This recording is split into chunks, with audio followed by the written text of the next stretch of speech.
Barangay LS 97.1. 97.1.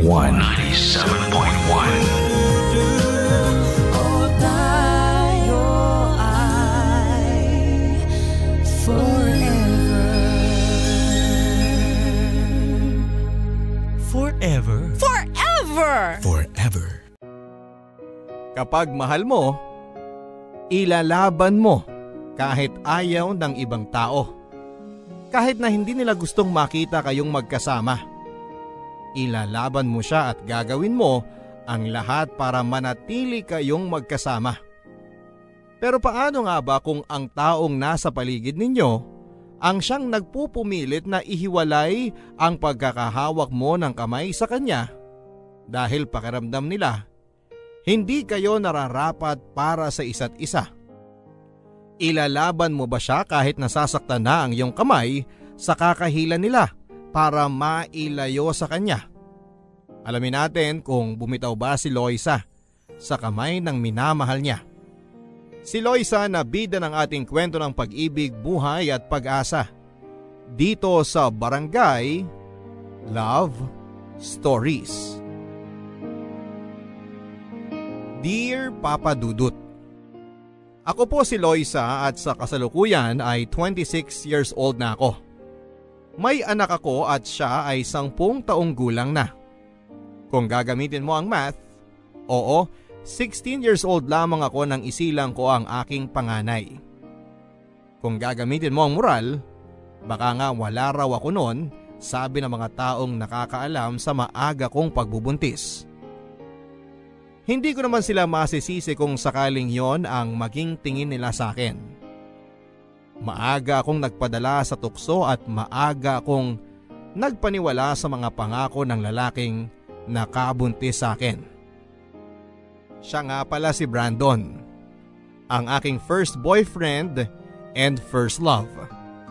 Ginamit niya ang kawalan ko ng kaalaman at experience sa pag-ibig para maisuko sa kanya ang aking katawan.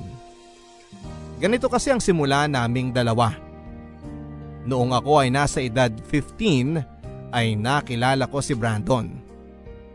Mas matanda ito sa akin ng 5 taon. Miyembro ako ng cheerleading group sa high school at si Brandon naman ay isang dance instructor ang napili ng aming cheerleader advisor na magturo sa amin para sa gaganaping foundation day sa aming school. Gwapo si Brandon at halos lahat ng miyembro ng aming team ay may gusto sa kanya. Hindi na rin ako magkakaila, Papa Dudut. Pati po ako ay nabighani sa kanyang simpatikong itsura. Itim na itim ang kanyang bagsak na buhok, may dimple ito sa kaliwang pisngi, maputi, payat at matangkad. Ang mga mata nito para kang mahuhulog kapag titingin ka rito. Napakalalim at punong-puno ng mga salita. Ang mga ngipin nito na kasing puti ng perlas sa kailaliman ng dagat ang siyang nagdagdag hina sa aking mga tuhod. Kaya nga laking tuwa ko nang ako lamang ang binigyan niya ng atensyon sa aming lahat. Pakiramdam ko, Papa Dudut, ay napakaganda ko ng mga oras na yon. Pakiramdam ko ay ako ang reyna sa sarili kong mundo. Kaya nga halos saksakin na ako ng matalim na tingin ng mga kamag-aral ko noon, lalo na ang cheerleader namin. Pero wala akong pakialam dahil para sa akin, ako ang gusto niya. Ako lang at wala ng iba. Nang matapos ang kontrata nito sa aming team ay inaya ako nitong lumabas. Libre daw niya ako ng ice cream at mangga. Parehong paborito ko. Umuo kaagad ako. Hindi ko na kailangang pag-isipan pa ang sagot ko dahil kitang-kita naman siguro na talagang gustong-gusto ko siya. Naging masaya ang date na yon para sa akin. Pinasyal niya ako sa park, sa swing at sabay kaming nagpaligsahan kung sino ang may pinakamataas na mararating. Lagi akong panalo. Halata namang pinagbibigyan lang niya ako. Nakakakilig tuloy. Ilang beses siguro kaming lumabas-labas bago nito sabihing gusto niya ko talaga. Nung umamin ito ay agad ko na siyang sinagot. Bakit kailangan pang patagalin gusto ko rin naman siya, hindi ba? Nagsimula na ang aming relasyong dalawa. Punong-puno papadudot ng paru-paro ang paligid sa tuwing magkasama kaming dalawa. Akala mo ay lagi kaming nasa cloud 9 kapag magkasama kami. After class ay sinusundo na ako nito para mamasyal, mag-date, mag-mall at minsan kapag wala ng parents niya ay sa bahay niya kami tumatambay.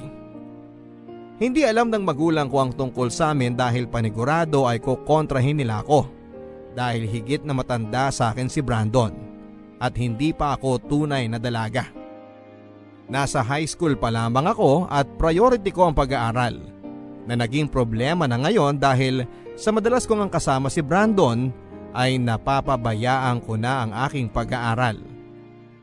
Kapag tinatanong ako ng aking magulang kung ano ang nangyayari ay sinisisi ko na lamang ang pag-cheerleading. Kaya naman pinilit akong pahintuin ang aking ina dito. Isa na namang problema dahil hindi naman cheerleading talaga ang dahilan kung bakit ako lumalagapak sa klase. Ngayon, nadamay pa sila. Kailangan ko nang maibalik sa dati ang pag-aaral ko. Kung hindi ay mauubusan ako ng isisisi sa aking mga magulang kung bakit ako bumabagsak. Sinubukan ko namang mag-aral muli ng maayos. Pero sa tuwing nandyan si Brandon ay nawawala ang gana ko sa pag-aaral at tanging siya lamang ang nakikita ko. Siya na lang ang inaatupag ko. Perming napamahal na ang musmus kong puso sa kanya. Sana nga balang araw ay hindi ko pagsisihan ang desisyon kong unahin siya sa lahat at ibigay ang lahat-lahat sa kanya. Oo, Papa Dudut. Binigay ko ang lahat-lahat sa kanya. Pati ang katawan ko at kainosentehan ay isinuko ko na sa kanya nang walang pagdadalawang isip. Mahal ko eh. Isang bagay na sana ay hindi ko ginawa dahil sa huli, ako rin pala ang magdurusa.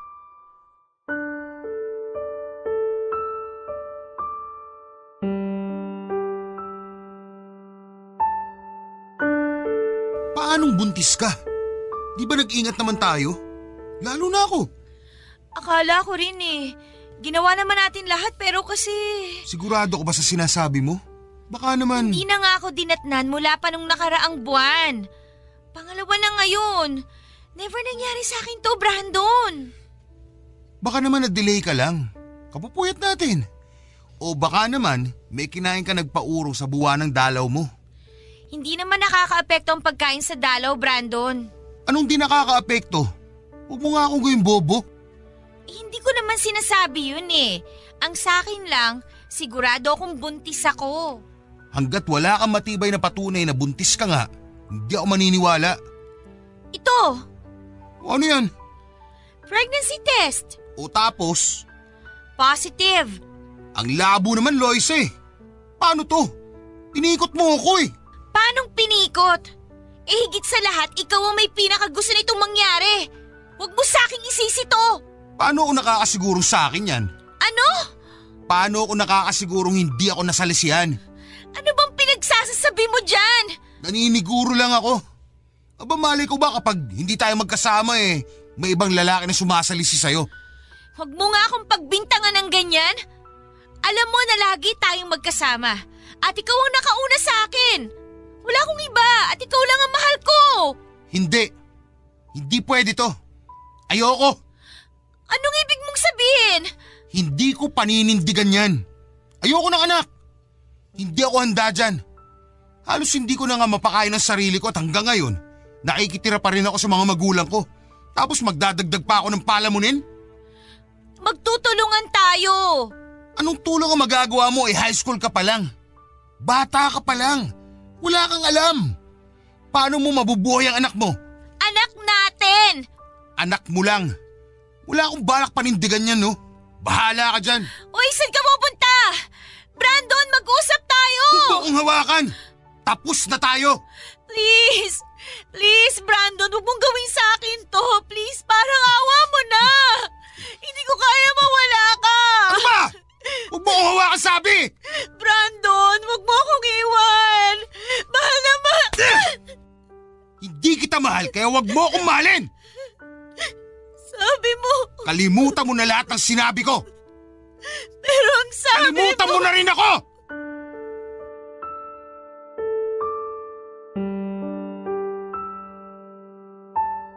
Parang gumuho ang mundo ko nang hiwalayan ako ni Brandon.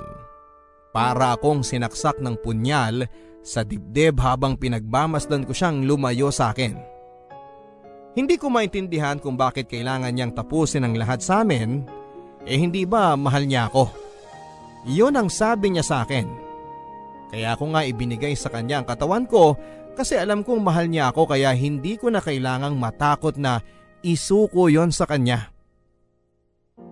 Iyak ako ng iyak noon dahil naghahalo ang sakit sa aking dibdib at sa aking sinapupunan. Paikot-ikot ako noon sa town at hindi alam kung saan ba pupunta.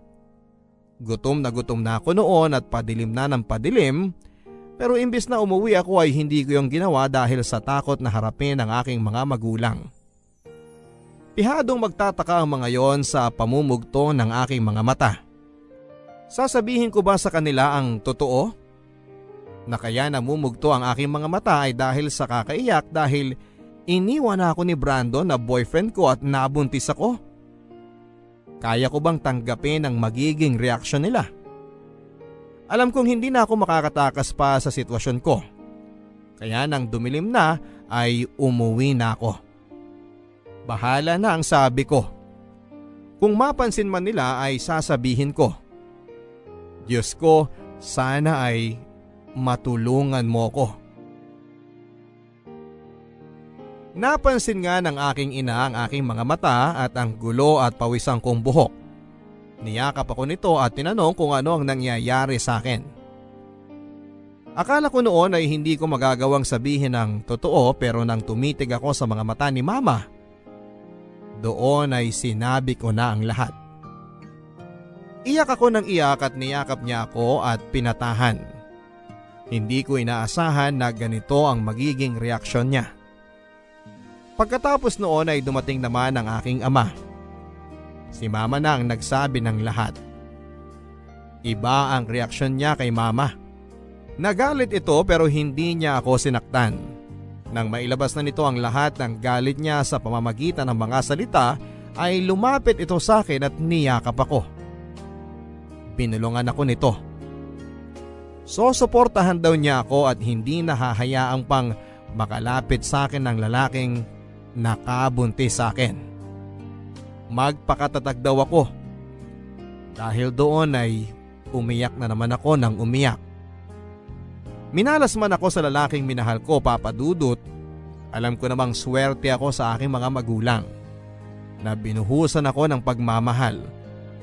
Sapat na yon para malaman ko kung gaano ako kamahal ng Diyos.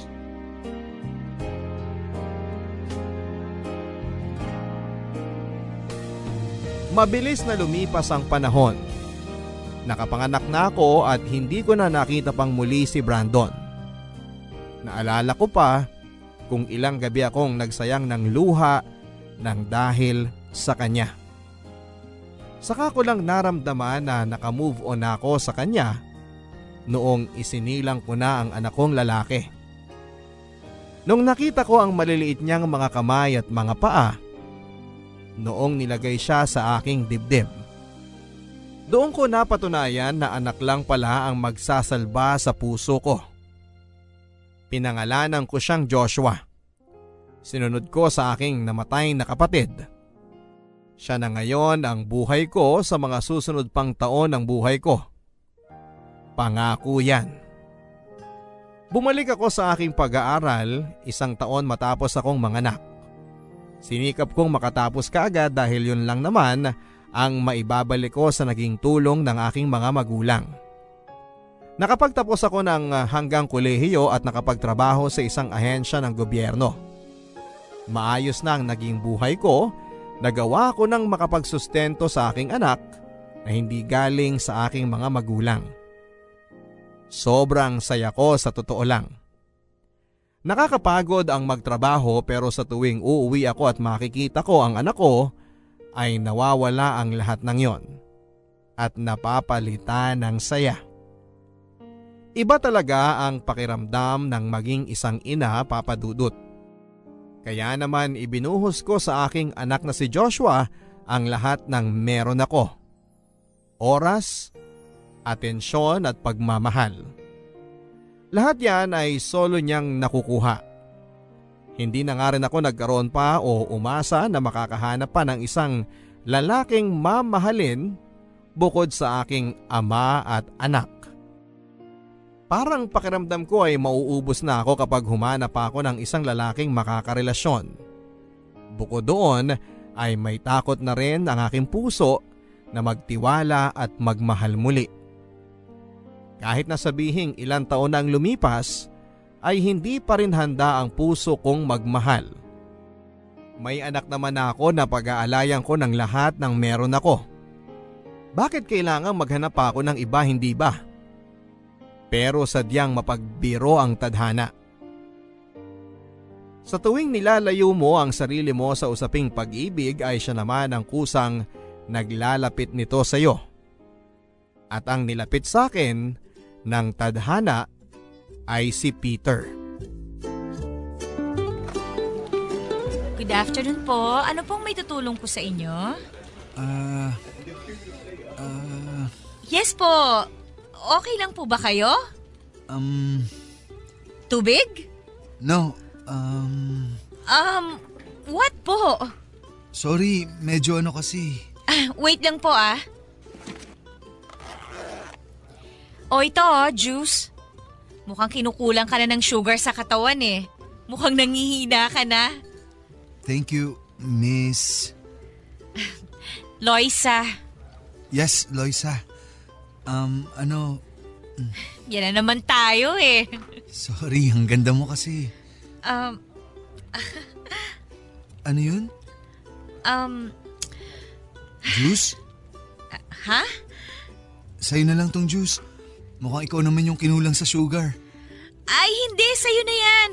Nahawakan mo na eh. Porke ba nahawakan na ng iba, di na pwede? Ay, hindi naman. Ano ba kasing may tutulong ko sa'yo? Humahaba na kasi yung pila oh. Yes, sorry. Man, you're so beautiful. Hindi to linya para sa pick-up lines ha? Alam ko, nagandaan lang kasi ako sa'yo. Sir? Peter na lang. Sir Peter, nasa trabaho kasi ako ngayon. Kaya please, wala akong oras sa mga sinasabi mo tungkol sa itsura ko. Ano nga ulit ang kailangan mo? Business permit para sa negosyo kong milk tea. Okay. Ito ang kailangan mong i-process para mag-grant ang business permit na kailangan mo. I-check mo na lang lahat ng kailangan dyan ha. Tapos punta ka dun sa window 22. Tapos ipa-verify mo lahat ng details na may susulat mo dito at sila rin na magbibigay ng ibang instructions sa'yo. May tanong pa po ba kayo, sir? Yes. Ano po yun? May boyfriend ka na ba?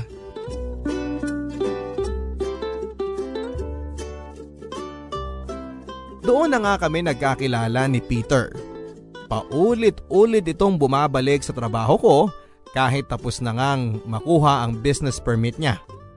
Kunwari ay pipila pa ito para magtanong-tanong. Siyempre bilang trabaho ko naman na sagutin ang mga tanong nito ay ginagawa ko naman kahit halatang halata na paulit-ulit na lang ang mga ito. Mukha naman itong matalino.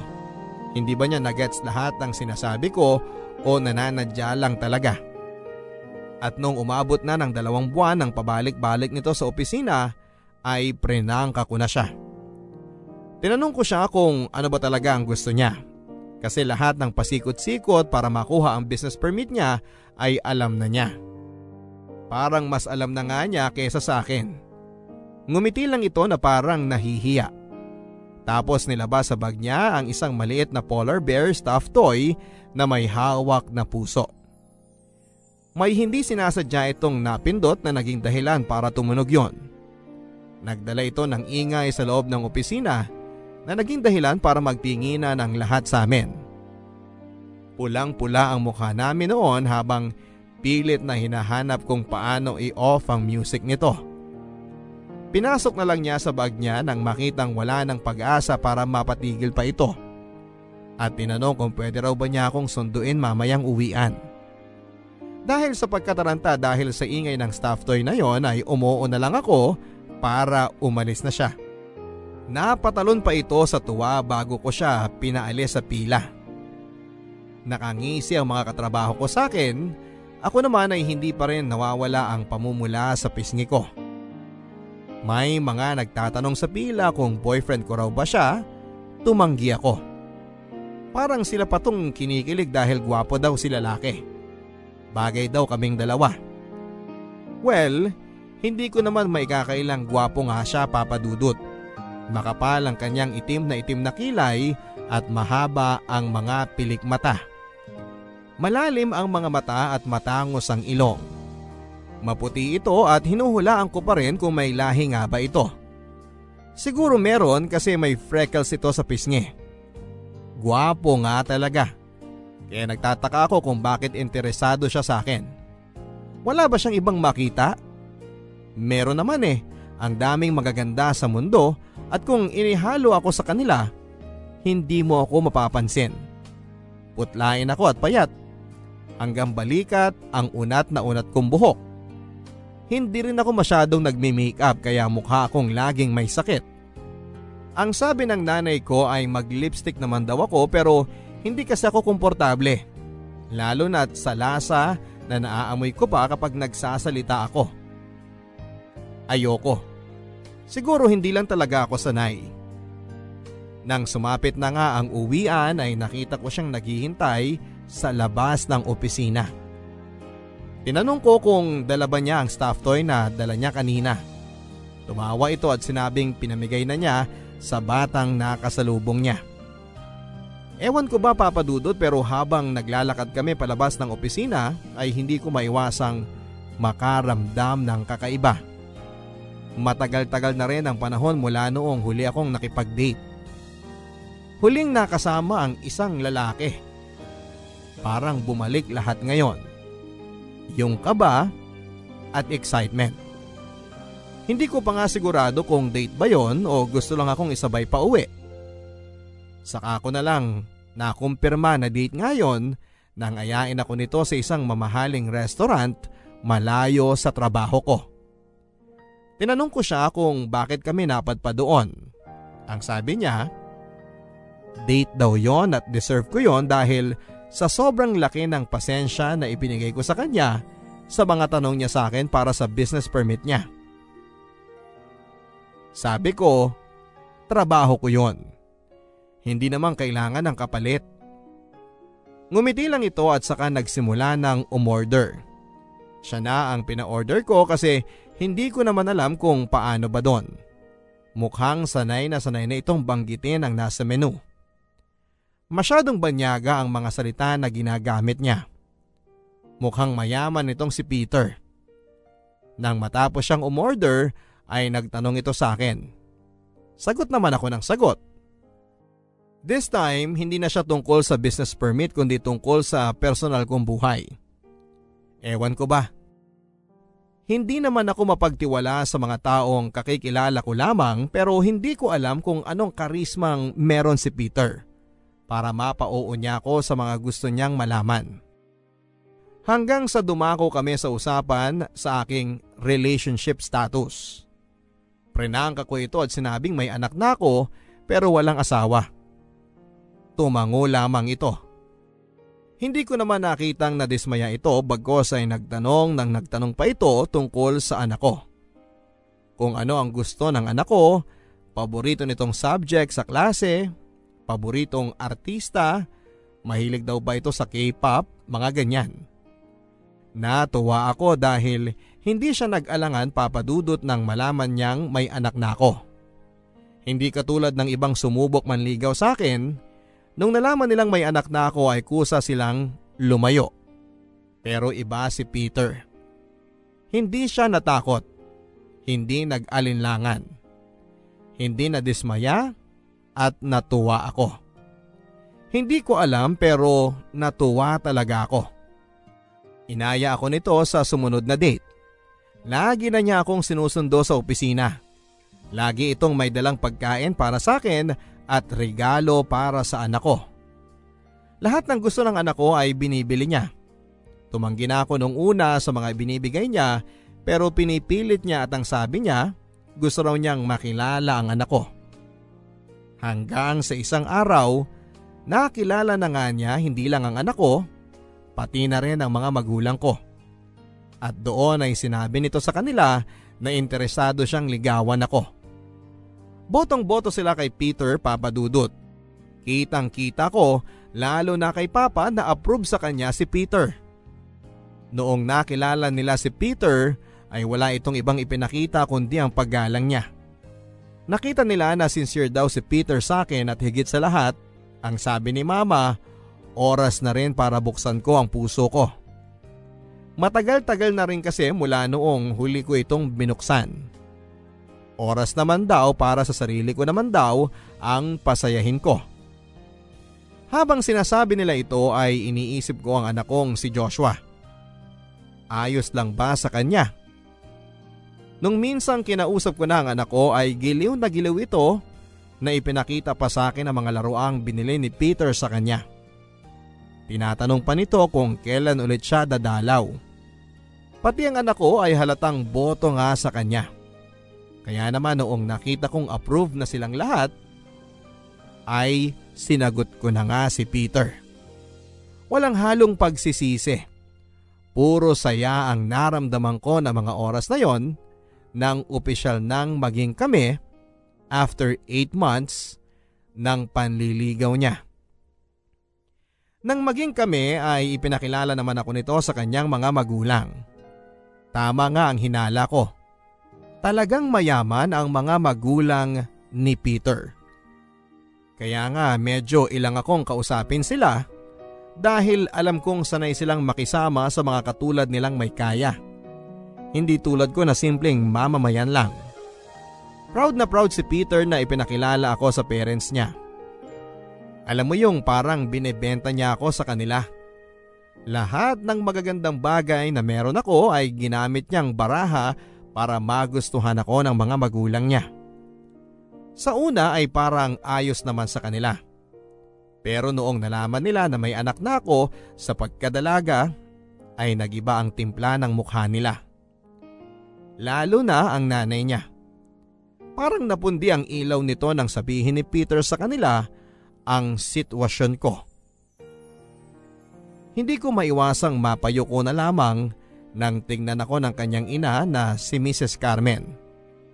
Punong-puno ito ng pagkadisgusto. Hindi ko alam kung bakit at parang hindi ito nakikita ni Peter na puno pa rin ng ngiti habang nagsasalita dahil ako ay pasong-paso na sa mainit na tingin ng kanyang ina sa akin. Gusto ko na ngang umalis noon pero nag-promise kami na mag-i-stay for dinner. At hanggang sa hapagkainan ay sa akin pa rin nakatingin ang kanyang ina. Yung tingin na nagbabanta. Hindi ko halos nagalaw ang pagkain sa aking plato.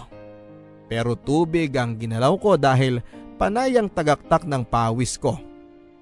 Hindi ako komportable sa sitwasyon kong yon. Hindi ito ramdam ni Peter at hindi ko rin naman magawang sabihin sa kanya. Paano siya maniniwala sa akin? Baka isipin niya na guni-guni o pakiramdam ko lang yon. Siyempre, higit sa lahat ay siya ang mas nakakakilala sa nanay niya. Sino ba naman ako? Bagong salta lang naman ako sa buhay niya. Sana nga ay pakiramdam ko lang yon talaga. Pero nang tumagal ay mukhang totoo na ang unang pakiramdam ko sa kanya. Iba pa rin talaga ang trato sa akin ni Mrs. Carmen, ang ina ni Peter. Sa tuwing pumupunta kami sa bahay nila ay pinaparamdam nitong hindi niya ako gusto. Hindi ako nito kinakausap o tinitingnan man lang. Hindi naman ito nahahalata ni Peter at masyado kasi siyang focus sa pag-aasikaso sa akin. May mga oras pa nga na pupunta lang ako sa banyo ay bubungguin pa niya ako at sasabihin sa akin na tanga ako.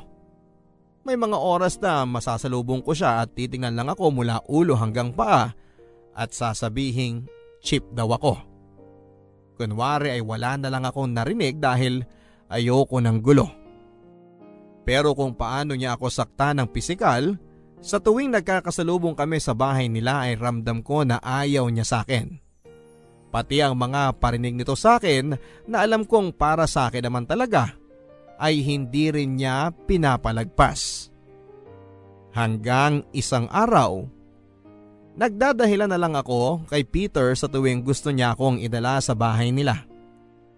Sinasabi ko na may gagawin ako o kaya naman ay may sakit si Joshua o kailangan ako sa bahay. Minsan sinasabi ko sa bahay na lang kami. Kapag nagtataka siya ay bigla kong irarason at tinatamad na kasi akong pumunta doon. Naiintindihan naman niya kasi may kalayuan ang bahay nila sa amin. Pero ang pagrarason na ito ay may hangganan. Nang makaramdam ito na talagang ayaw ko nang pumunta sa kanila ay nagtanong ito. Ano raw ba ang problema? Sinabi ko sa kanya ang katotohanan, Papa Dudut. Ayokong maglihim kay Peter. Di rin maganda na itatago ko ang nararamdaman ko dahil kung sakaling kami man ang magkatuluyang dalawa ni Peter balang araw ay kailangang alam na nito ang nangyayari para agad mabigyan ng solusyon. Sinabi ko sa kanya ang mga napansin ko at lahat-lahat hanggang sa maliliit na detalye ay hindi ko pinalagpas. Nakinig naman ito pero hindi ko alam kung ano ang takbo ng utak niya. At nang matapos na ako magkwento ay siya naman ang nagsalita. Tama nga ang hinala ko. Hindi ito naniwala at sinabing pakiramdam ko lang daw yon dahil hindi naman kami magkakilala pa ng husto. Ang solusyon na nakikita pa nito ay makipag-bonding pa ako sa nanay niya. Wag daw akong lumayo. Ang sabi ko ay hindi ko na kaya pero sabi niya ay dapat ko raw gawin dahil mabait daw ang ina niya. Hindi na lamang ako umimik noon.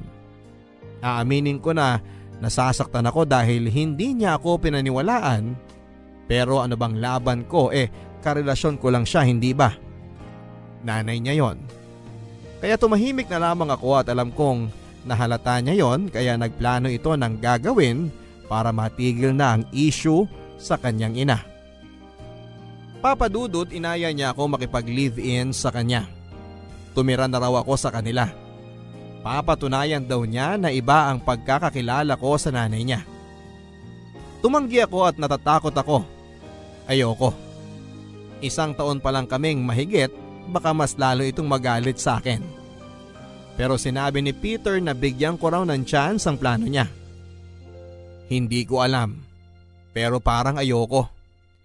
Nang makita nitong tahimik lamang ako ay may dinagdag pa siya sa plano niya. Isama ko raw si Joshua para komportable ako. Napatingin na lamang ako kay Peter. Seryoso ba siya? Isasama niya ang extra baggage ko sa bahay nila? Sabi niya, siya na raw ang bahala sa lahat. Aampunin niya ang anak ko. Siya na raw ang magiging ama. Luhang-luha ako noon habang sinasabi niya ang mga plano niya. Hindi lang para sa akin kundi para sa anak ko.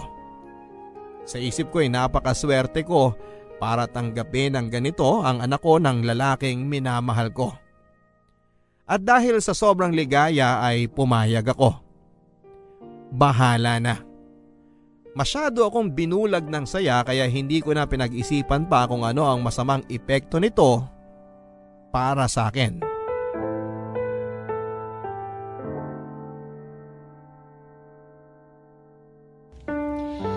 Ewan ko talaga kung tama tong desisyon natin, Peter. Relax ka lang, akong bahala sa'yo. Makikita mo na maayos at mabait si Mama. Ewan ko, Peter. Iba kasi talaga yung pakiramdam ko eh. Huwag masyadong nega, okay? Sa kabira naman si Mama dito sa bahay. Kasi madalas inaayos niya ang negosyo namin. Kaya chill ka lang, okay? O, ayun na siya. Good evening po, Mrs. Carmen. Mama na lang, huwag na Mrs. Carmen. Ang formal masyado eh. Sabi ko sa'yo eh. Anong sabi mo sa kanya? Sabi kasi niya, pakiramdam daw niya ayaw mo sa kanya. Peter! Ako, ayaw sa'yo? Naku, bakit mo naman naisip yan? Lahat ng pinapakilala sa akin ni Peter, ex-man niya o kaibigan, ay mahal ko na rin. Lalo na kasi nakita ko kung gaano ka kamahal ng anak ko. Ngayon ko lang siyang nakitang ganyan. Naman. Well, kailangan niyang malaman ang totoo. So, nasabi na sa akin ni Peter na dito ka na raw titira with your son? Ay, yun po yung plano niya. Well, that's good. Para may nakakasama naman ako dito. Paano kasi itong si Peter? Madalas wala dito. Bukod sa inaayos niya yung ibang milk tea franchise namin, ay madalas magkasama kayo. Opo. Bihira ko na nga rin po siyang nakakasama lately kasi busy daw po siya sa ibang franchise niyo outside Manila. Uy, bumabawi naman ako sa'yo ah. Teka nga, kuha lang ako ng iinumin natin. Wait lang ha. Usap muna kayo ni Mama. Well, tama ka, Loisa. Po? I don't like you, and I will never like you. Mama? Disgusting. Don't you ever call me Mama. Isa lang ang anak ko. Hindi ko alam kung anong nakita sa'yo ng anak ko at binaliw mo siya ng ganyan.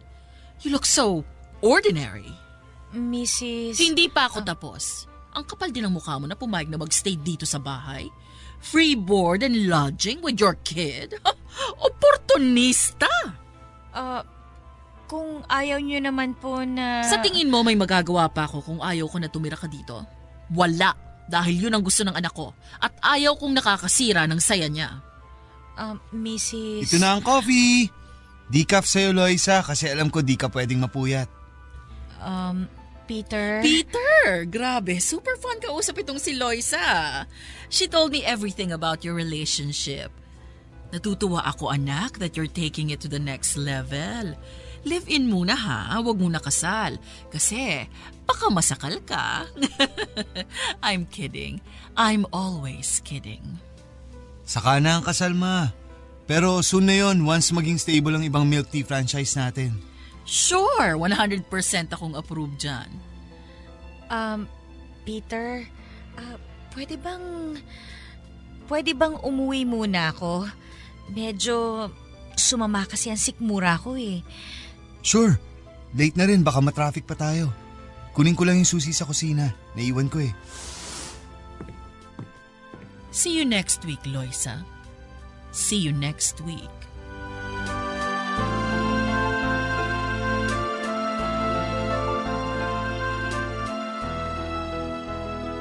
Hanggang sa pag-uwi ay hindi ko makalimutan ang mga sinabi ng nanay ni Peter sa akin. Hindi ko ito binanggit kay Peter. Hindi ko rin naman alam ang mga sasabihin sa kanya. At saka kahit magsalita ako ay paano ako makakasigurong paniniwalaan niya ako. Napansin ni Peter ang pananahimik ko noon. Ang akala niya ay masama lang talaga ang pakiramdam ko. Kaya hinayaan na lamang ako nito at umuwi na siya. Kung alam lang niya na masama lang talaga ang loob ko sa mga sinabi ng nanay niya sa akin. Hindi ko na nga rin alam kung paano iaatras ang plano namin na doon ako tumira. Nakabili na ng ibang kailangan namin para sa paglipat ko doon. Nakakahiya naman kung bigla akong aatras. Saka paano kung umatras nga ako? Ano ang irarasong ko sa kanya na dahilan? Hindi pwedeng sabihin na yon ay tungkol sa ina niya dahil baka pagmulan pa ng away namin. Gulong-gulo ako. Tama ba itong pinapasok ko? Nang sumapit ang gabi bago ako lumipat kina Peter ay tinulungan ako ng aking mama na mag-ayos ng ibang mga natitirang gamit namin ni Joshua. Tahimik ako noon at pakiramdam ko ay nakaramdam din siya ng mali. Sinubukan ako nitong tanungin pero umiling ako at ang sabi ko ay ayos lang ako. Ayaw niyang maniwala. Nagtatalo ang isipan ko kung sasabihin ko ba sa kanya o magsisinungaling ako tulad ng ginawa ko kay Peter.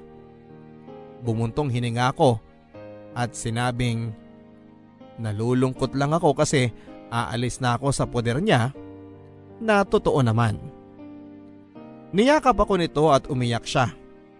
Nahawa ako at nakiiyak na rin Marami itong binilin habang nakayakap sa akin hanggang sa dumating na nga si Papa at Joshua galing sa pamamasyal. Nakiyakap na rin tuloy sila kahit na hindi nila alam kung ano ang nangyayari. Napatawa na lang kami ni Mama. Kahit papaano ay gumaan ng loob ko at kahit papaano ay nawala na ang pangamba ko sa paglipat kong yon kina Peter. Bukas ng umaga ay susunduin na kami ni Peter.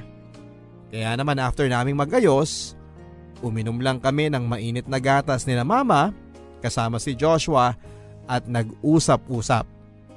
Nagtatawanan hanggang sa hinayaan na nila kami ni Joshua na magpahinga na.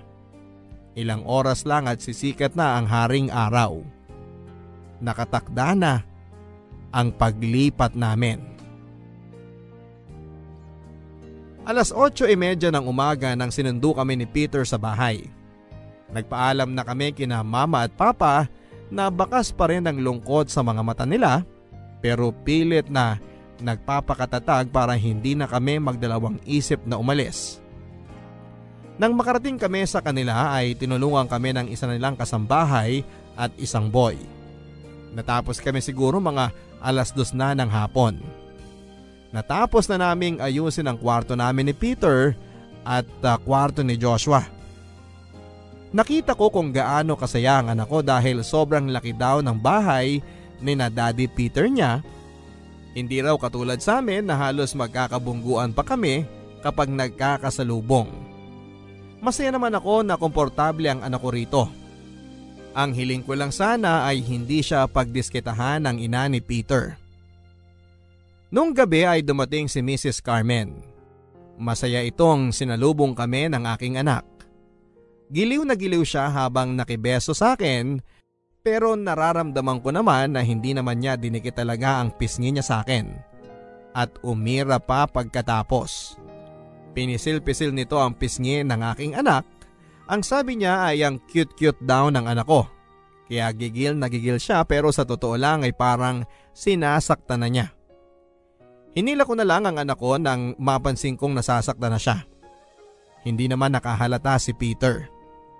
Sabay-sabay kaming nag-dinner noon at ang saya-saya ni Mrs. Carmen. Hindi ko alam kung totoo ba to o tulad ng dati ay kunwari lang. Nang umalis sandali si Peter para iayos ang parking ng sasakyan niya dahil dumating na ang tatay niya, ay saka ko nakumpirma ulit ang masamang ugali ni Mrs. Carmen. Lumapit ito sa akin. Tumabi sa akin. Inuubos ko na lang ang natitira kong ulam sa plato. Pagkaupo nito ay pinisil nito mula sa ilalim ang hita ko na may halong kurot. Binulungan din ako nito ng isang malutong na mura. Tumingin ako kay Joshua mula sa aking harapan at mukhang hindi naman niya narinig. Hindi ko alam ang isasagot. Kinurot ulit ako nito at sinabing gagawin niyang impyerno ang buhay ko at ang anak ko. Napatingin ako sa kanya. Damay ang anak ko? Pinigilan kong huwag maluha, Papa Dudut.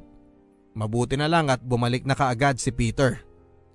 Tumabi ito sa akin at umalis na si Mrs. Carmen. Tinawag na ang kasambahay niya para magligpit na ng kinakainan naming lahat. Hindi pa tapos kumain ang anak ko noon at parang gustong magprotesta pero tinignan ko ito at umiling. Kaya naman wala nang nagawa pa ang anak ko kundi ang uminom na lamang ng tubig. Lumapit ako sa kanya at nilinisan ang kanyang mga kamay. Umakyat na rin si Peter after niyang maglinis ng mga kamay. Magsha-shower muna daw ito sa kwarto namin, sunod na lang ako ang sabi ko. Habang tinutulungan ko si Joshua na maglinis ng kamay at bibig, ay lumapit ako sa kasambahay nila at tinanong kung kumusta ba ang trato sa kanya ni Mrs. Carmen. Tumingin lang ito sa akin at hindi sumagot. Nagpatuloy na lang ito sa pag-aayos ng mga plato. Papa Dudut, nagtuloy-tuloy ang ginagawang kasamaan sa akin ni Mrs. Carmen. Mula sa mga pagmumura kapag nakikita ako nito, tatapakan ang mga paa ko at hihilahin ang buhok ko kapag nasasalubong ako nito sa kusina at walang nakakakita. Tiniis ko ang lahat ng mga ito. Hindi ko na rin siya matingnan sa mga mata dahil pakiramdam ko ay masusunog ako sa mga tingin niyang yon. Mabuti at hindi niya pinagdidiskitahan ng aking anak dahil hindi ko alam kung ano ang pwede kong magawa sa kanya kung sakaling may gawin itong masama sa anak ko.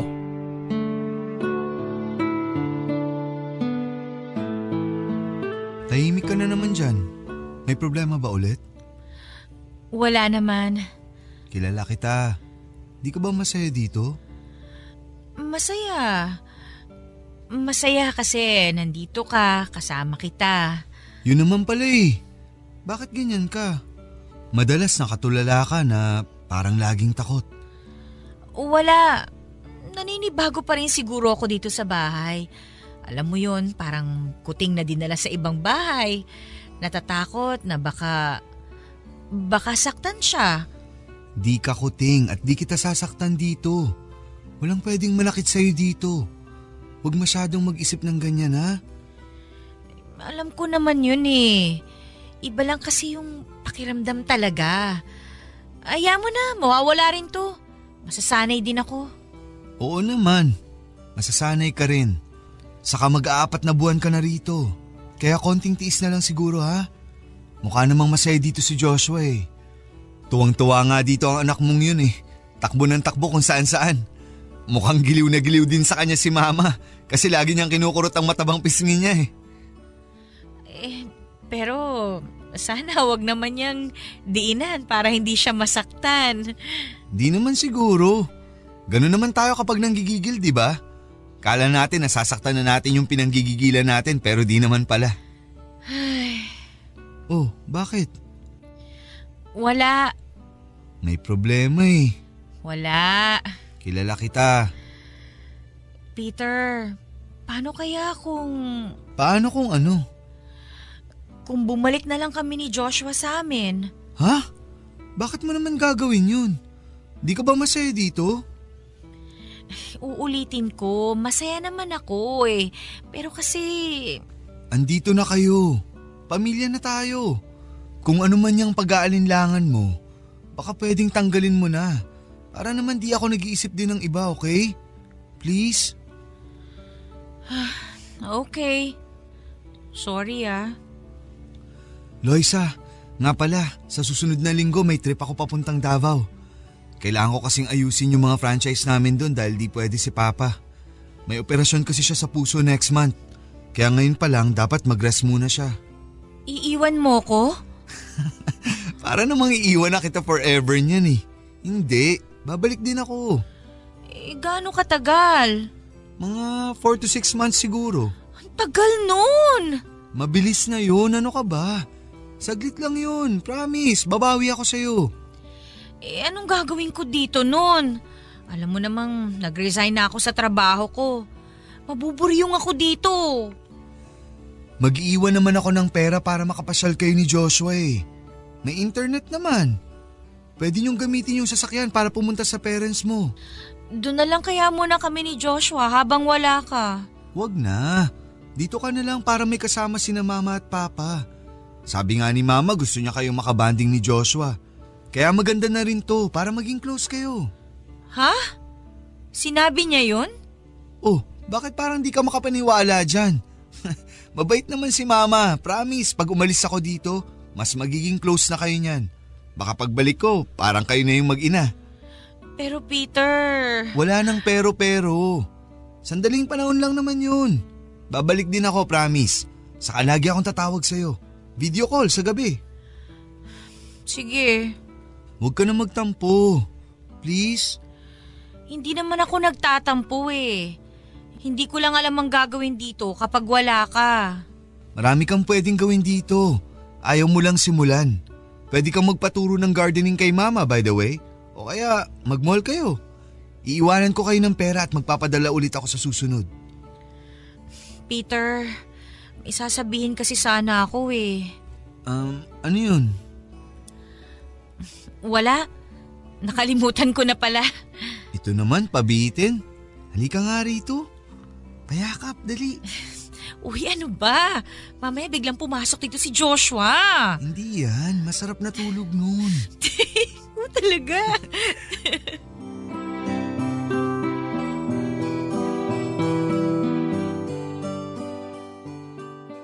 Sumapit ang araw ng pag-alis ni Peter at sumapit na rin ang araw na 100% na ang kasamaan ni Mrs. Carmen. Hindi lang mura ang inabot ko dito o pasimpleng sabunot, bunggo at sipa. Madalas papadudot kapag nakikita ako nito ay dumudura na lamang itong bigla sa aking balikat at mukha. Tatawa ito na parang nakakatawa ang ginawa niyang yon. Walang nakakakita. Minsan pa habang nasa hardin ako at nagkakape ay bigla itong lumapit sa akin at tinapunan ng lupa ang kape ko. Nagulat ako, papadudot. Tumayo ako para umalis na pero sabi niya tikman ko raw ang kape ko. Hindi ko ginawa. Sinigawan niya ako kaya napilitan akong tumikim. Saka siya tumawa at sinabing utu-utu raw ako. Tumatawa itong bumalik sa paghahardin niya samantalang ako ay napatakbo pabalik sa kwarto. Bakit siya ganon sa akin? Anong problema niya? Bakit hindi na makatao ang ginagawa niya?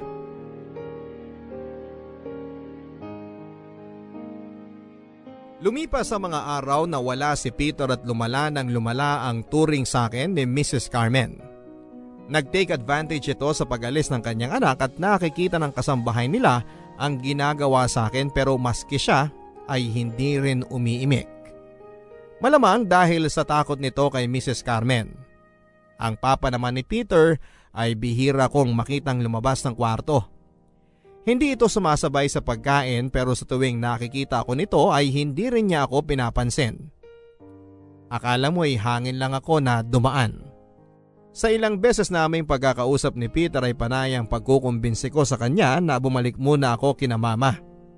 Pero ayaw niya. Hindi raw makakaganda sa dinadala ko na bumalik sa masikip na tirahan. Opo, papadudot. Buntis ako. Bago umalis si Peter ay sinabi ko sa kanya at tuwang-tuwa ito pero sabi ko sa kanya ay huwag munang ipaalam sa kahit na kanino. Ang sabi niya ay saka na lang daw sasabihin kapag bumalik na siya. Sana nga ay hindi pa halata gaano ang umbok ng tiyan ko noon. Mabuti na lang at payat ako. Pero papaano kung matuloy na ang 6 na buwan ni Peter sa Davao? Paano kung makita at mahalata na ni Mrs. Carmen ang tiyan ko? Ano ang magiging reaksyon nito? Panay na ang suot ko ng mga malalaki at maluluwang na shirts ni Peter para hindi mahalata ang tiyan ko. Mabuti na lang talaga, papadudot, at hindi tumaba ang aking pisngi at mga daliri. Panay na rin ang iwas ko kay Mrs. Carmen dahil baka tiyan ko ang mapagdiskitahan niya. Pero hindi nga nangyari yon. Nang makita ko nitong suot ang damit ni Peter ay nagalit siya sa akin. Wala raw ba akong ibang damit at kailangang damit pa ng anak niya ang gamitin ko? Hindi daw bagay. Mukha pa rin daw akong basahan. Hindi na naman ako umimik noon at hinawakan ko ang aking tiyan kung sakaling may gawin ito ay makakaiwas man lang ang tiyan ko. Pero mukhang hindi ko na maitatago ang sikretong ito. Dahil isang araw ay nahuli niya ako.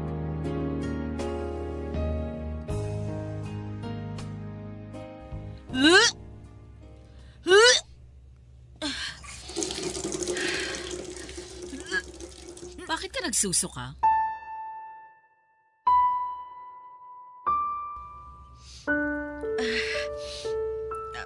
Ano po, may mali lang po siguro ako nakain kanina.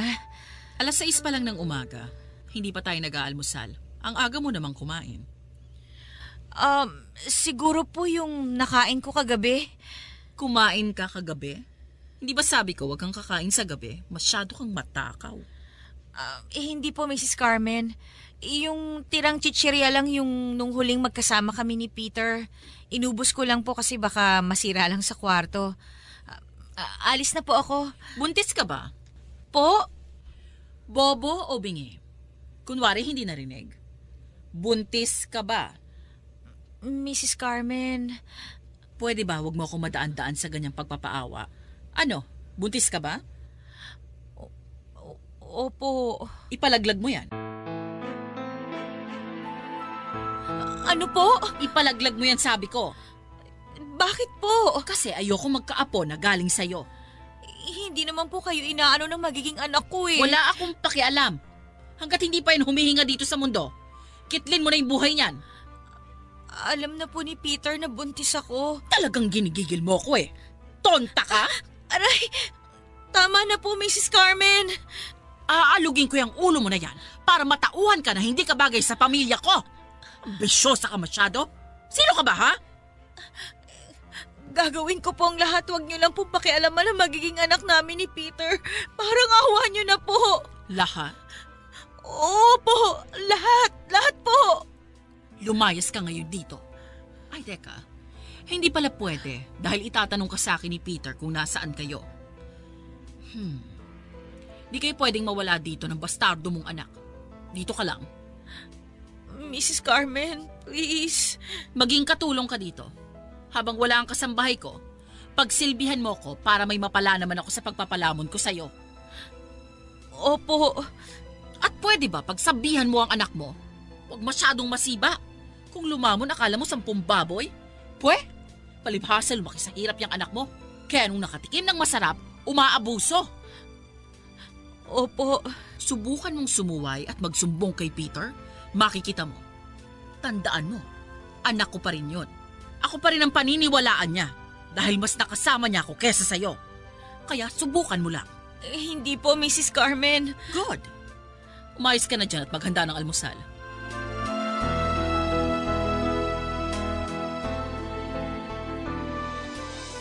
At doon na nga nagsimula na ginawa kong alipin ni Mrs. Carmen.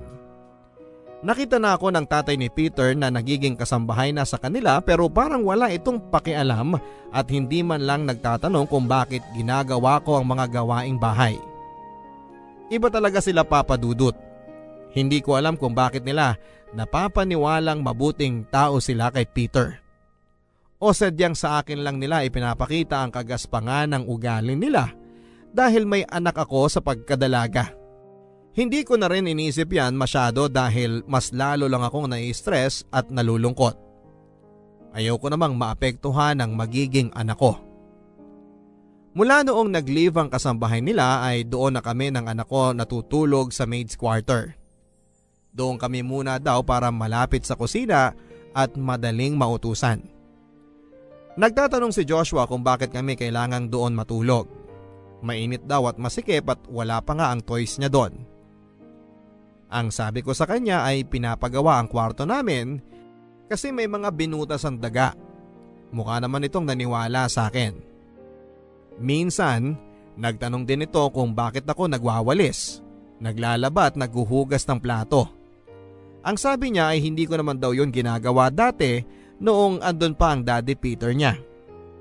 Ang sabi ko na lang ay nababagot kasi ako at walang magawa kaya naglilinis na rin ako ng bahay. Naniwala ulit ito. Hanggang kailan ba ako magsisinungaling sa anak ko? Ang tanging nagpapalakas na lang sa akin ngayon ay si Peter. Sa tuwing tumatawag ito ay gumagaan naman ang loob ko at nakakayanan ko ang lahat-lahat.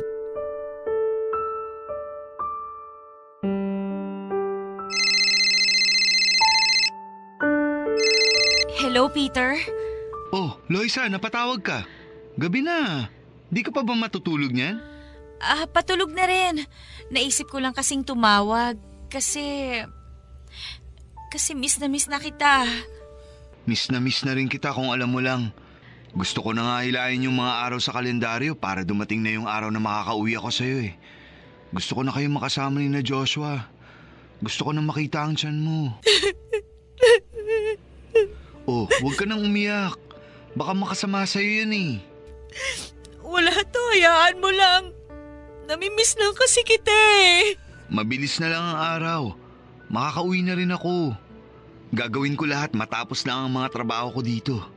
After nun, masasamahan na kita sa mga check-up mo. Oo nga pala, nakapagpa-check up ka na ba? Hindi pa eh. Ha? Bakit? Kasi marami akong ginagawa ngayon. Nagtatrabaho ka ba dyan sa bahay? Tatawagan ko si Mama. Sasabihin ko na sa kanya ang kalagayan mo para di ka na masyadong pagtrabahuin dyan. Baka kung ano pang mangyari sa baby natin eh. Wag! Wag mo nang tawagan ng mama mo. Hindi naman ako nagtatrabaho dito eh.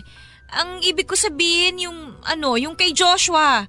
Yung hatid sundo ko siya sa school. Tapos syempre, inaasikaso ko siya lalo na sa mga assignments niya. Medyo nakakapagod nga lang talaga kasi lumalaki na talaga si Joshua eh. Mas lumalaki na rin tuloy yung responsibilidad ko sa kanya. Hayaan mo, pag andyan na ako, magtutulungan tayo. Konting tiis pa. Uuwi rin ako dyan. Hintayin mo lang ako. Di ka na mahihirapan pag uwi ko. Hindi na ako mahihirapan? Oo. Kasama mo na ako nun eh. Di ko hayaang masaktan o mahirapan ka. Di ba yun naman ang promise ko sa'yo? Buhay Reyna ka lagi sa akin. I love you. I love you more. Uwi ka kagad ha? Yes. Uuwi ako basta matapos lang lahat. Para sa inyo naman tong ginagawa ko eh. Kailangan ko magsipag para sa future nyo ni na Joshua. Ang swerte ko naman sa'yo. Thank you. Mas maswerte ako sa'yo. Ano ba yan? Nagtadrama na naman tayo eh. Alam mo namang ayoko ng ganito. O sige na, matulog ka na dyan. Huwag ka nagpupuyat. Alam mo namang di maganda yan sa buntis, okay? Bukas i-update kita sa schedule ko para di ka na mag-worry, okay? Okay. Good night. Good night. Peter, I love...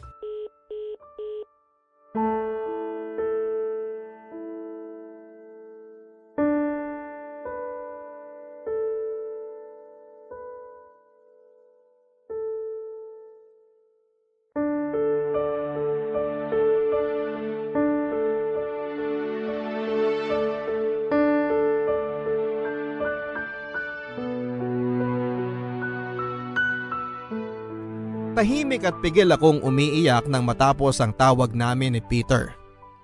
Hirap akong huminga sa pagpipigil kong umiyak dahil baka magising si Joshua. Pinagmasdan ko ang anak ko at kitang-kita ko itong nakasiksik sa gilid ng kama. Awang-awa ako sa kanya. Pawis na pawis ito dahil halos hindi na umabot sa kanya ang hangin mula sa maliit na electric fan ng kwartong yon. Maliit ang single bed na kama para sa aming dalawa, lalo na ngayong lumalaki na unti-unti ang tiyan ko.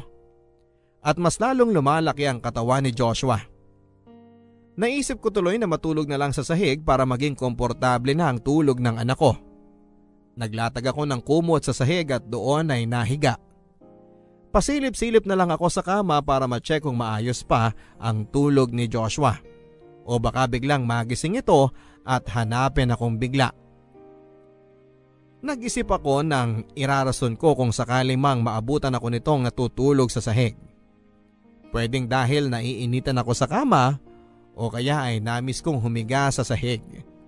Ano kayang pwede kong irason na hindi siya magdadagdag pa ng isusunod na tanong? Habang nakahiga ako ay naiisip ko si Peter. Panay ang tingin ko sa kalendaryong nakasabit sa dingding ng kwarto. May 2 buwan pa bago umuwi si Peter. After noon ay magiging okay na ulit ang lahat. Siguro ay pasimple na lamang akong kakawawain ni Mrs. Carmen. Mas okay na yon sa akin kesa yung inaraw-araw niya akong sinasaktan at kinakawawa. Naluhan na lamang ako. Bakit ba ako napunta sa ganitong sitwasyon? Ngayon na nga lang ulit akong liligaya pagdating sa pag-ibig pero bakit parang kinokontra pa? Hindi ko ba deserve na maging masaya? Bakit lagi na lang may mali kapag nagmamahal ako? Hindi ba ako pwedeng mahalin at maging masaya nang walang ibang inaalala? Hindi ko na rin alam. Sana nga ay masabi sa akin kahit sa panaginip lang kung ano nga ba ang dapat kong gawin para matigil na tong nangyayari sa aking kamalasan sa pag-ibig. Sa mga sumunod na araw ay naging ganun pa rin ang trato sa akin ni Mrs. Carmen. Minsan nagpaalam ako sa kanya para magpa-check up dahil hinahanap ni Peter ang form ng proof na nagpa-check up nga ako. Nagwo-worry na kasi ito sa akin, pero noong magpaalam ako sa kanya ay tumawa lamang ito at sinipa ang legs ko. Napaupo ako noon. Marami pa raw gagawin sa bahay, bakit hindi yun muna ang unahin ko kesa magpa-check up? Sinabi ko sa kanya na hinahanap kasi ni Peter ang check-up form pero ang sabi niya ay gagawa siya ng paraan. Mampipeke na lang daw. Hindi ako sumagot, Papa Dudut. Pupunta na sana akong muli sa kusina pero nagsalita ito. Huwag ko na raw masyadong alagaan ang dinadala ko kasi pinagdarasal naman daw niya sa Panginoon na mamatay ang anak ko. Doon ay para akong binuhusan ng malamig na tubig, Papa Dudut. Tao ba talaga ang kaharap ko? Bakit nagagawa niyang magsalita ng ganon? Apo niya ang dinadala ko. Hindi man niya ako tanggap pero nabuo ang batang ito sa tulong ng anak niyang si Peter. Ganon na ba siya kamuhi sa akin? Pinigil ko ang sarili ko na magsalita pa. Ayoko na ng gulo. Pagod na ang katawan ko at sobra na ang panghihina ko. Gutom na ako pero hindi ako pwedeng kumain hanggat hindi pa natatapos lahat ng gawain sa bahay. Kahit ang anak kong si Joshua ay pumasok sa school na hindi man lang kumakain. Awang-awa ako noon dahil minsan ay pinatawag ako ng teacher niya dahil nang hablot daw ng pagkain sa kaklase niya. Kinausap ko ang anak ko at tinanong ko kung bakit ganon ang ginawa niya. Umiiyak lang ito at nagsorry. Gutom na daw kasi siya. Nakiusap pa siya sa akin na kahit kanin lang ay pabaunan ko siya. Hihingi na lang daw siya ng asin sa kantin nila. Durog na durog ang pusong ina ko sa mga sinabi ng anak ko pero wala akong magawa. Pati siya ay nadadamay na sa problema ni Mrs. Carmen sa akin. Hindi ko na alam kung makakayanan ko pa ito, lalo na kung anak ko na ang nahihirapan. Isang araw habang nagpapaligo ako ng alagang aso ni Mrs. Carmen ay nagulat na lamang ako nang marinig ko ang palahaw na iyak ni Joshua. Napatakbo ako sa kinaroroonan niya at nakita kong hila-hila ni Mrs. Carmen ang braso niya. Hinila ko ang anak ko sa kanya. Iyak ng iyak ang anak ko. Pati ako ay napaiyak na rin. Tinanong ko kung ano ang nangyayari. Galit na galit si Mrs. Carmen at sinabing nagnakaw daw ng pagkain si Joshua sa ref. Kinuha nito ang isang monay doon. Naalala ko pa ang monay na yon. Pasira na yon. Ang sabi ko ay itatapon ko na yon dati pero huwag daw kasi ipapakain pa raw sa amin kapag wala nang may pakain sa amin. Pati ba naman yon ay ipagdadamot pa niya? Humingi na lamang ako ng tawad. Kunwari ay pinagalitan ko ang aking anak para makita ni Mrs. Carmen na hindi ko siya kinakampihan. Para hindi na lumala ang galit nito. Sinigawan at tinulak pa kami ni Mrs. Carmen bago siya umalis ng bahay. Minura kami at sinabing mga patay gutom daw kami. Hinampas pa niya ang kanyang shoulder bag sa ulo ng anak ko. Umiyak tuloy lalo si Joshua.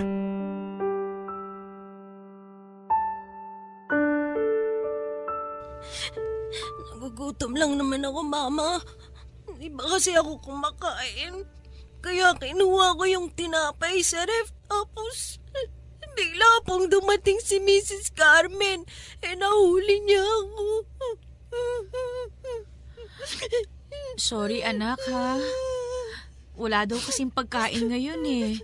Kaya mamaya pa tayo kakain.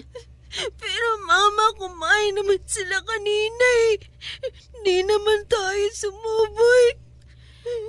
Ang dami kasing ginawa ni Mama. Taka na. Pag may padala si Daddy Peter, bibili tayo ng maraming pagkain. Huwag ka nang umiyak ha. Ano bang masakit sa'yo? Ito, Mama, oh. Masakit ang braso ko kasi kinurot niya. Dumudugo nga po. Tapos masakit bato ko kasi inampas po niya ako ng kamay niya dito. Dumudugo ang braso mo. Sandali ha, kukuha lang ako ng tissue. Huwag mo ko iwan, Mama. Baka balikan ako ni Mrs. Carmen. Umalis na siya. Please, Mama. Okay. Halika na sa kwarto. Matulog ka muna, ha? Tatapusin ko muna yung ginagawa ko. Tapos, sasamahan kita, okay? Di ba tayo kakain, Mama? Anong oras po tayo kakain?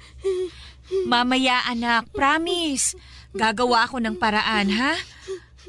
Oh, saan ka pupunta? Pwede ko ba kunin yung monay sa basurahan, Mama? Kahit yun na lang po. Anak, madumi na yun eh. Okay lang yan, Mama. Gutom na kasi ako talaga, Mama. Sige. Kunin mo na.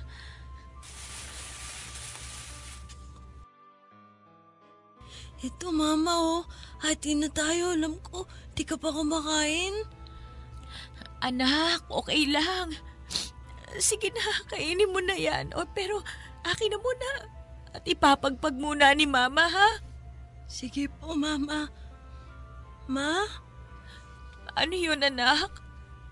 Sorry, Ma, kasi nagnakaw po ako. Bad po yun, alam ko po. Okay lang, anak. Hindi mo kasalanan yun. Ito na yung tinapay mo. Pumasok ka muna dun sa kwarto, ha? Wait mo ko dun. Okay po, Mama.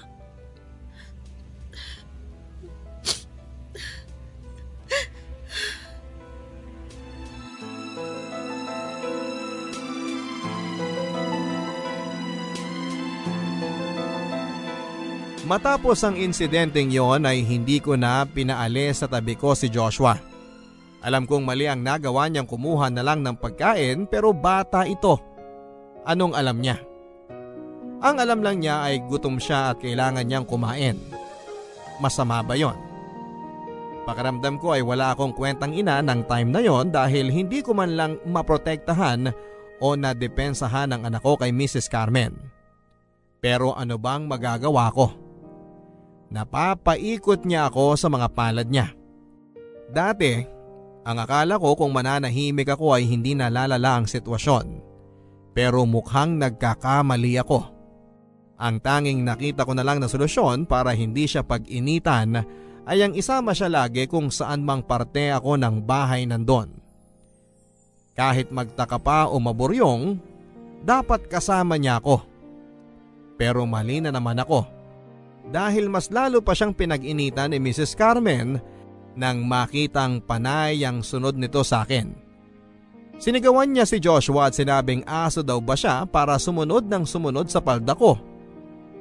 Nanginginig noon ang anak ko dahil akmang hihilahin sana nito ang buhok ng anak ko pero humarang ako kaya tiyan ko ang natamaan niya. Nasaktan ako noon. Nag-alala, napaupo at sinapo ko ang aking tiyan. Nagtungo ako sa CR para i-check kung dinugo ako.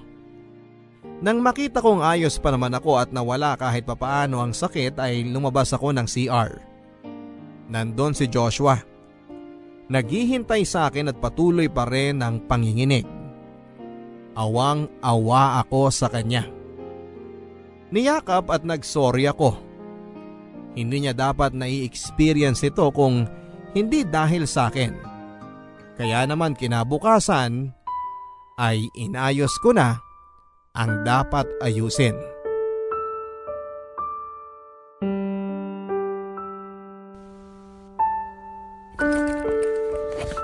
Mama, bakit niyo po nilalagay ang damit ko sa bag? Saan ako pupunta? Anak, namimiss ka na raw kasi ni na lolo at lola mo eh. Gusto ka raw nila makita. Miss ko na rin po sila. Gusto ko na nga rin po sila makasama eh. Sasabihin ko pong ginagawa ni Mrs. Carmen sa akin, Mama. Ay naku anak, yan ang wag mo gagawin ha. Mag-promise ka na hindi mo isusumbong yon, okay? Pero bad po siya, Mama eh. Dapat isumbong ang ganun. Anak, kasi baka mag-away-away sila. Ayaw natin ng gulo, di ba? O mag-promise ka na hindi ka magsusumbong. Promise? Sige po. Good boy. Sige, pakikuha mo na yung isang sapatos mo doon at ipa-plastic ko na yan. Ikaw Mama, hindi ka ba sasama sa akin? Hindi eh. Kailangan kasi nandito ako. Pero susubukan kong dumalaw doon kapag wala na akong ginagawa dito, ha? Ayoko Mama. Kung di ka sasama, di na rin ako pupunta. Kailangan mo ako dito. Baka saktan ka ni Mrs. Carmen. Hindi, anak. Kaya ni Mama ang sarili niya, okay? Kailangan mo nang pumunta kina Lolo at Lola, ha? Please, huwag na makipagtalo kay Mama. Ayoko, Mama, please. Gusto ko kasama kita. Anak naman, makinig ka kay Mama. Dahil ba to sinagnakaw ako ng tinapay, Mama? Hindi ko naman naulitin yun eh. Promise ko yan sa'yo. Itutulog ko na lang gutom ko tulad ng sabi mo. Mamala ako idala kina Lolo at Lola. Gusto kita kasama, Mama. Please, Mama. Anak. Hindi na ako magre-reklamo kung wala akong pagkain, Mama. Okay lang ako, Mama. Di na rin ako susunod-sunod sa'yo. Dito lang ako sa kwarto para di na magalit si Mrs. Carmen sa'yo, Mama. Please, Mama. Anak naman eh. Sandali lang anak ha. O, dyan ka lang muna. Tumatawag ang Daddy Peter mo sandali. Ha? Sandali lang to. Mama.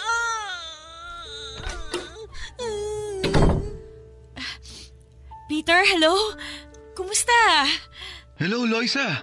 Kanina pa akong umaga tumatawag Bakit di mo sinasagot? Ano kasi, naglaba ko ng damit ni Joshua. Ipalaba mo sa kasambahay. Ay hindi na, konti lang naman yun. Yan ka na naman eh. O bakit ka napatawag? Good news! Mapapaaga ang uwi ko! Next month na! 2 weeks na lang magkikita na tayo. Maagang natapos ang lahat. Grabe, sobrang excited na ako. Talaga ba? Oh, bakit parang umiiyak ka? Okay ka lang? Sinisipon kasi ako. Alam mo naman ang mga buntis, madaling magkasakit. Pa-check up ka please. Oh yes, nakasunod na yan sa mga gagawin ko. Good. Pag uwi ko, ako na mismo ang sasama sa'yo sa mga check-up mo. Kasama natin si Joshua para may part siya sa pagbubuntis mo. Oo nga pala. Nabili ko na yung toy car na gusto ni Joshua. Kausapin ko siya, please. Tulog siya eh. Mamaya sasabihin ko. Tulog na naman? Parang siya yung buntis O sige, sabihin mo Matutuwa yun. Peter, dun muna si Joshua sa bahay ni na Mama at Papa ha? Oh, bakit? Mas malapit sa school. Tapos, miss na rin daw nila dun eh. Ganun ba? Gusto ko pa naman siya makita at makasama. Dadalaw naman tayo doon pag dumating ka na. Ha? Okay lang ba sa'yo yun? Nanay ka. Di mo mamimiss ang anak mo?